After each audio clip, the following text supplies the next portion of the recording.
우리가 살아가면서 부모님들에게나 야단 맞아본 적들이 아마 있을 거라 생각합니다. 어려서 철이 없어가지고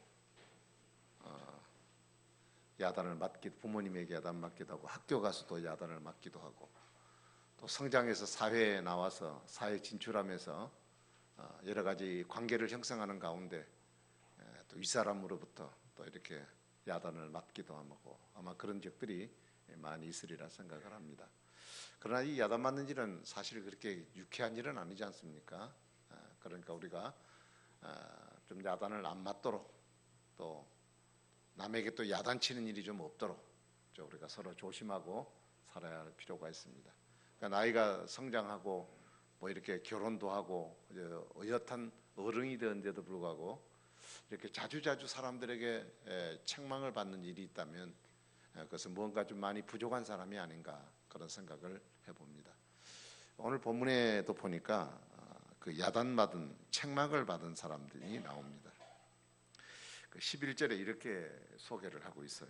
게바라는 사람이 나옵니다. 이분이 베드로인데, 안디옥에 이르렀을 때 책망받을 일이 있기로 내가 그를 대면하여 책망하였노라. 자, 지금 누가 누구를 책망하는 거죠? 바울이 베드로를 책망해요. 베드로를. 자, 베드로는 그러면 누구인가? 베드로는 예수님의 12 제자 중에 맏형딸이고, 그리고 예수님이 가장 가까이 하는 그런 수제자, 어떤 데는 제자입니다. 거기다가 예루살렘 교회의 가장 큰 신앙의 어른입니다.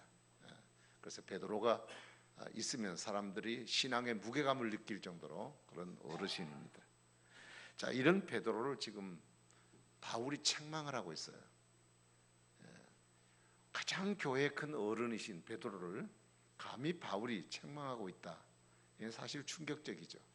거기다가 책망만 한 게 아니라 책망한 내용을 여러 교회에다가 편지를 써서 이런 일을 위해 때문에 베드로를 책망했다는 내용을 쫙 써서 편지를 써서 돌렸어요. 여러분, 베드로가 얼마나 큰 잘못을 했기에 이렇게 공개적으로 망신을 당해야 되는가? 아마 베드로라는 사람의 그 위치나 그 입장을 한 번이라도 생각했으면 좀 그런 부분은 좀 없어야 되지 않겠나, 그런 생각을 해볼 수도 있습니다. 더구나 베드로를 책망한 바울은 누구냐? 원래 그 사람은 예수님을 핍박하고 예수 믿는 사람을 감옥에 집어넣으려고 영장 발부받고 쫓아다니던 사람이에요. 베드로가 예수님의 제자로 활동할 때 이 바울은 예수가 누군지도 전혀 알지 못하고 살아갔던 사람이에요. 그러니까 연배적으로나 신앙의 연륜적으로 바라볼 때 오히려 바울이 베드로에게서 책망을 받고 그리고 배우고 훈련받아야 될 사람입니다. 그런데 이런 바울이 감히 어느 안전이라고 베드로를 책망하고 그것을 온 교회에다가 떠들어대고 이런 일을 하다니, 정말 이게 있을 수 있는 일인가? 이거 잘못하다가는 교회 질서에 아마 나쁜 선례를 남길 수 있는 부분이 될 수도 있다고 생각이 됩니다. 자, 그럼에도 불구하고 이 책망을 받는 이 베드로가 갖고 있는 이 문제, 왜 그가 책망을 받았을까? 이유가 있을 거 아니에요. 그 책망받는 문제가 한 개인의 잘못이다라고 덮어두기에는 너무 신앙생활 전반에 큰 중요한 문제를 안고 있기 때문에, 그래서 이 기회에 모든 교회가 갖고 있는 이 갈등, 이 대립의 문제를 근본적으로 해결하고자 하는 마음을 가지고 바로 이 문제를 모든 그리스도인들에게 경계로 삼으라고 아예 소문을 확 내가지고 이 문제를 해결하려고 시도를 했던 부분이라고 볼 수가 있습니다. 자, 그러면 베드로가 이렇게 공개적인 망신을 당할 정도로 책망을 받은 그 문제가 도대체 어떤 문제 때문에 그러냐? 자, 12절 13절의 말씀을 한번 보시면, 야고보에게 온 어떤 사람들이 이르기 전에 게바가 이방인과 함께 먹다가 그들이 오매 그가 할례 자들을 두려워하여 떠나 물러가매 남은 유대인들도 그와 같이 외식함으로 바나바도 그들의 외식에 유혹이 되었느니라, 이런 말씀이 있습니다. 여러분, 당시의 교회는, 예루살렘 교회는 모든 교회의 첫 교회입니다. 초대 교회인데 그 교회는 유대인들이 중심으로 모여진 교회입니다. 유대인들이 개종을 해서, 유대교를 믿던 사람들이 개종해서 예수를 믿는 사람들이 모이는 교회가 예루살렘 교회입니다. 그리고 안디옥 교회, 지금 이 문제는 안디옥 교회에 있을 텐데, 안디옥 교회는 이방인들을 중심으로 모인 교회입니다. 안디옥이란 지역 자체가 이방인의 지역이기 때문에 이방인들을 중심으로 그들이 예수를 믿고 진 교회 나와 신앙생활하는 사람들입니다. 자, 이 예루살렘 교회의 사역을 맡았던 이 베드로가 무슨 이유 때문에 이 안디옥 교회를 방문하게 되었습니다. 안디옥 교회에서 방문해 가지고 이제 할례를 받지 않는 이방인들이잖아요. 예수를 믿는 사람이지만 유대인의 율법 보면 할례를 안 받은 사람들이잖아요. 그래서 그들과 함께 그 교회에 왔기 때문에 같이 함께 만찬 식사를 하고 있었습니다.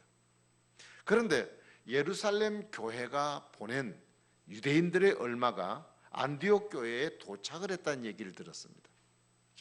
그랬을 때 베드로는 그 자리에서 식사를 하던 그 자리에서 말도 안 하고 슬그머니 하고 빠져나가 버렸습니다. 그 이유가 오늘 본문에 뭐라고 되어 있느냐? 그것은 베드로가 이방인과 함께 식사하는 문제 때문에 유대인들에게 비난을 받을까 두려워했었다. 이렇게 말하고 있어요. 여러분, 그 유대인 교회와 이방인 교회는 지금 유대인과 이방인들 사이는 다 예수를 믿는 사람이지만 그의 근본적인 어떤 신앙의 그 틀을 두고 있는 유대인과 이방인 사이는 서로의 대립적 관계를 갖고 있는 문제가 있었다고요. 그 율법에 관한 문제가 있었습니다. 이것이 두 관계를 늘 껄끄럽게 만들었고 두 개가 하나가 되지 못하게 만들었고 교회가 항상 이 두 가지의 생각 속에 늘 갈등을 빚고 살아왔던 문제였습니다. 자, 그래서 이 문제를 갖고 있기 때문에 베드로가 비록 본인이 예수를 믿고 이방인은 복음 안에 자유를 얻었다는 믿음은 갖고 있지만 그러나 본인이 예루살렘 교회의 일꾼으로서 유대인들에게 자기가 같은 유대인으로서 공격을 받게 되어지면 교회 입장에서 본인이 난처하고 대답하기가 곤란해서 그래서 그는 그 자리를 살짝 피해버렸다는 겁니다. 근데 여러분, 이 베드로가 했던 이 행위는 그 개인의 한 의식으로 끝나지 않고요, 안디옥 교회와 다른 이방인 교회들에 대해서 실망을 안겨줬어요.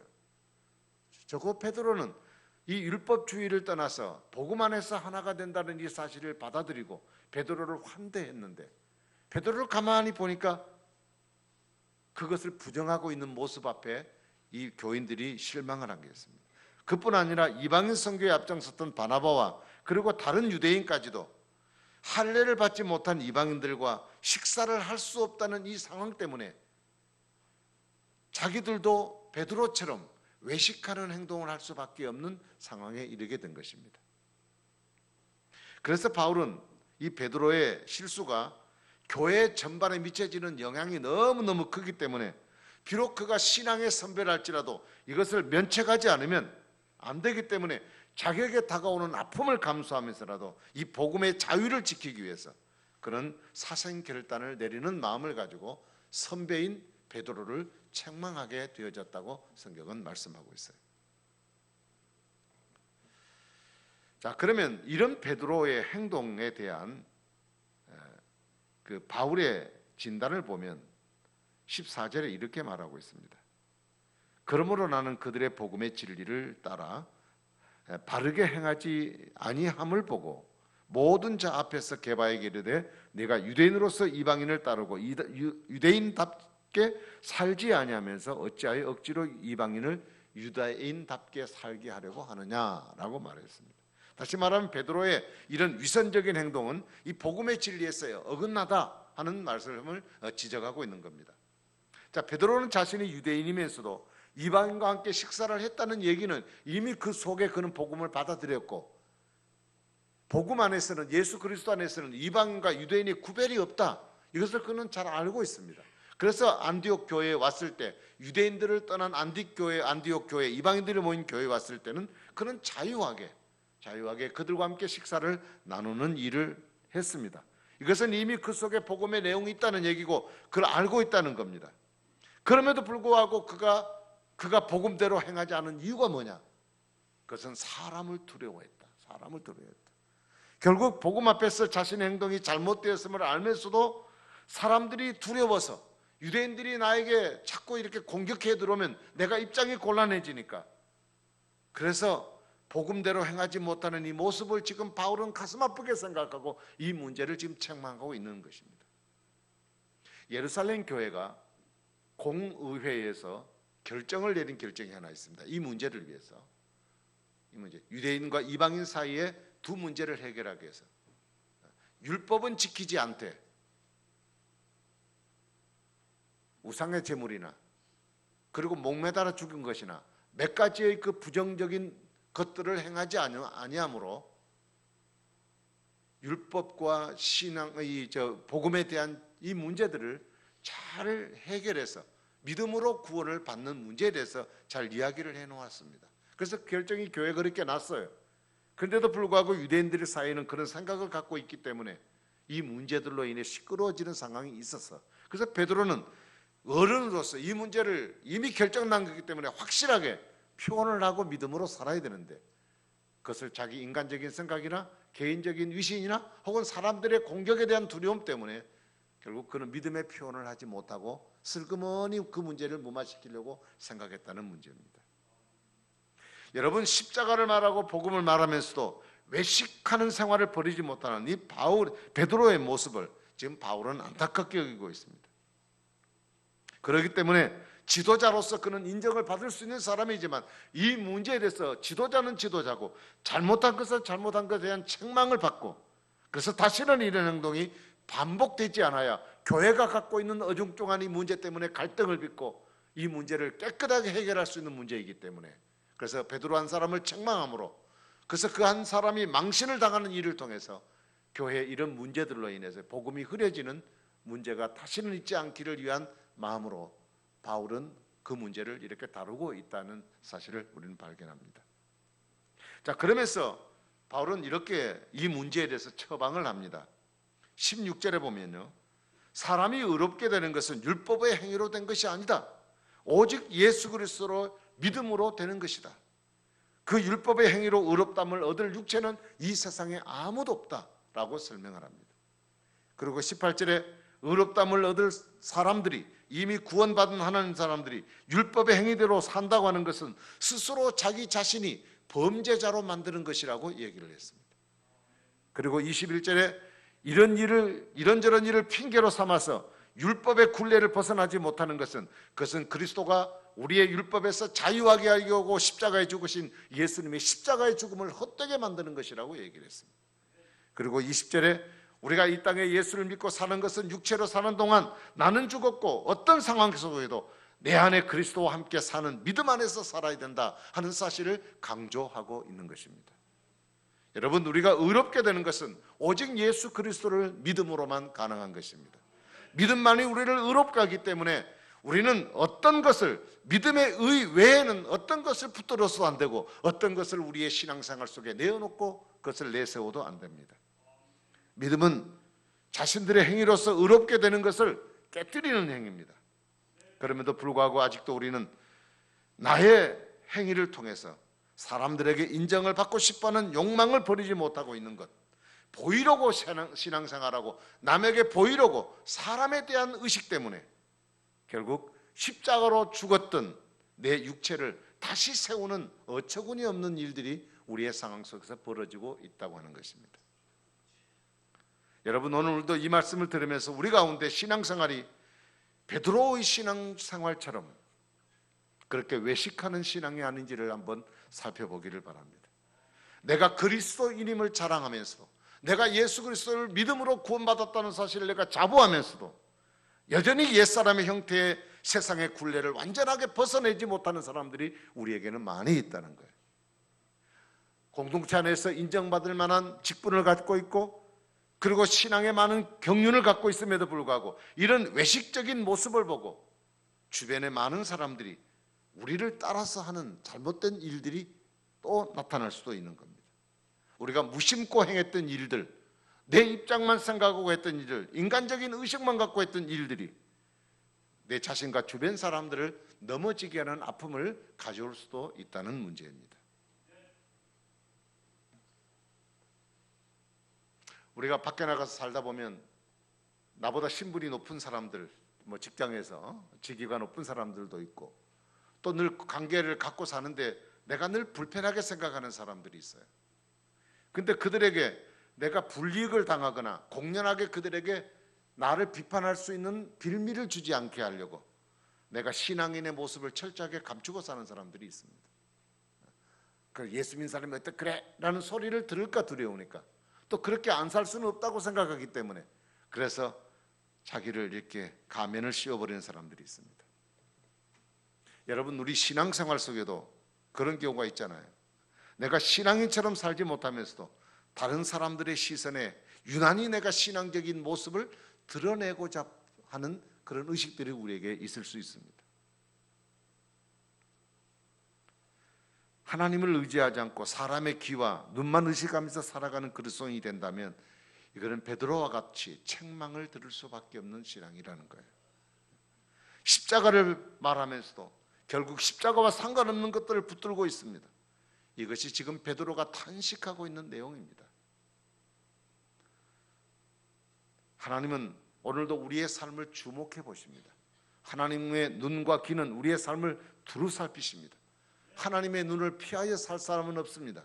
시편 139편에 보니까 여호와여 주께서 나를 살피셨으므로 나를 아시나이다. 주께서 내가 앉고 일었음을 아시고 멀리서도 나의 생각을 밝히 아시오며 나의 길과 나의 눕는 것을 살펴보셨으므로 나의 모든 행위를 익히 아시오니 내가 주의 영을 떠나 어디로 가며 어디로 피하리이까? 내가 하늘에 올라갈지라도 주님은 거기 계시고 음부의 자리를 펼지라도 주님은 거기에 계십니다. 하나님은 우리에 대해서 모든 것을 알고 계십니다. 손바닥을 펴놓고 펴보듯이 나에 대해서 알지 못하는 것이 하나도 없으십니다. 여러분, 우리의 진실한 신앙을 무너뜨리는 사탄의 무기가 뭐냐? 외식하는 겁니다. 외식이라는 게 뭡니까? 척하는 거예요. 척하는 거예요. 내 마음에는 없음에도 불구하고 사람들에게 보여주려고 척하는 것입니다. 외식은 가면을 쓰고 신앙생활하는 겁니다. 진짜 모습을 걷어버리고 가짜 모습을 가지고 사는 겁니다. 신앙인의 본질은 사라지고 신앙의 껍데기만 가지고 사는 거예요. 여러분, 이런 모습들이 책망의 대상이라는 걸 아십니까? 예수님이 사두개인들이나 바리새인들 앞에 주님이 하셨던 얘기가 뭡니까? 외식하는 자들아, 외식하는 자들아. 그러면 이 외식하는 것을 이길 수 있는 강력한 무기는 뭐냐? 오직 믿음입니다. 믿음. 네. 믿음이라는 게 뭡니까? 믿음으로 산다는 것은 예수님을 의식하고 산다는 것이, 그 주님과 함께 산다는 얘기예요. 예수님을 의식하고 예수님과 함께 사는데 내가 어떻게 그 생각 속에 예수님의 생각과 다르게 내가 행동을 취하고 살아갈 수 있겠느냐는 얘기. 미국에 그 에커드 드럭이라고 하는 그 기업형 마켓이 있습니다. 원래 이 그 잭 에커드라고 하는 사람이 약국을 운영을 했습니다. 이 약국이라는 곳이 원래는 우리나라는 이렇게 약국이 별다른 건물에 있지만 외국에는 약국이 마켓 안에 있습니다. 다른 물건 파는 것처럼 그렇게 팝니다. 근데 이 기업이 세계적으로 한 1,700개의 체인점을 갖고 있는 그런 기업이라고 합니다.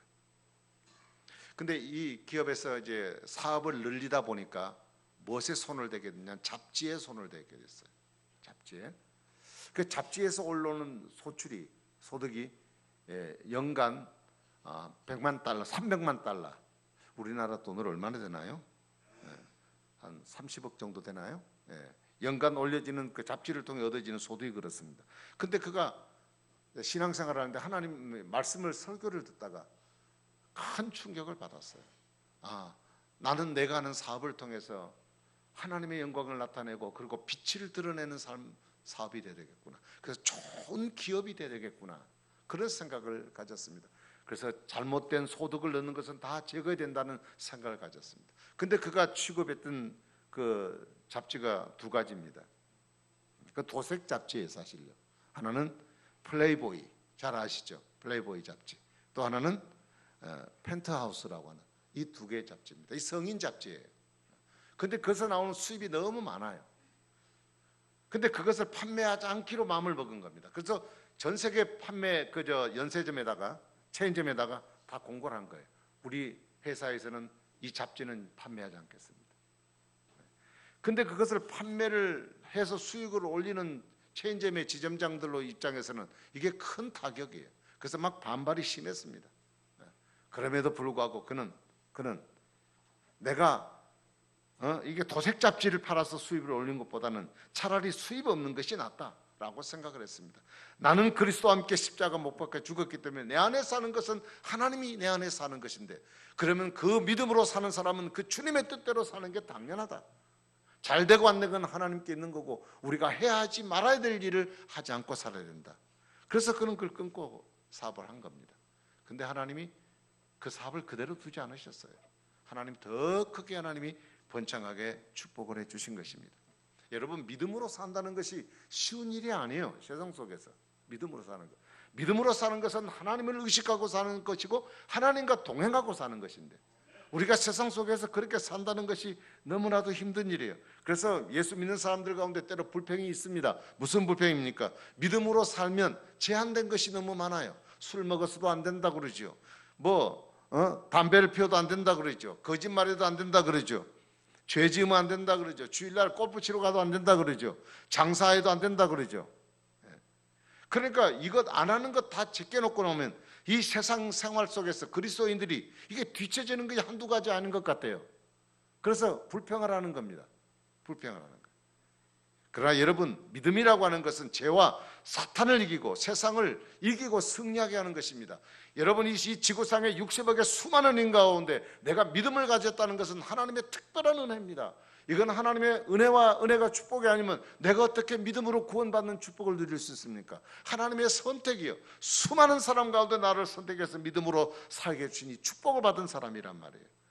이런 은혜를 받은 사람이, 믿음의 사람이, 여러분, 우리가 최후를 승리하는 것은 무엇 때문에 이길 수 있느냐? 이 세상을 이기는 것은 우리의 힘으로 하는 것이 아니라 하나님을 믿는 믿음입니다. 그래서 우리는 믿음을 주신 하나님께 감사해야 돼요. 믿음 때문에 손해봤다 그러시면 안 된단 말이에요. 우리는 하나님을 믿어요. 전능하신 하나님을 믿어요.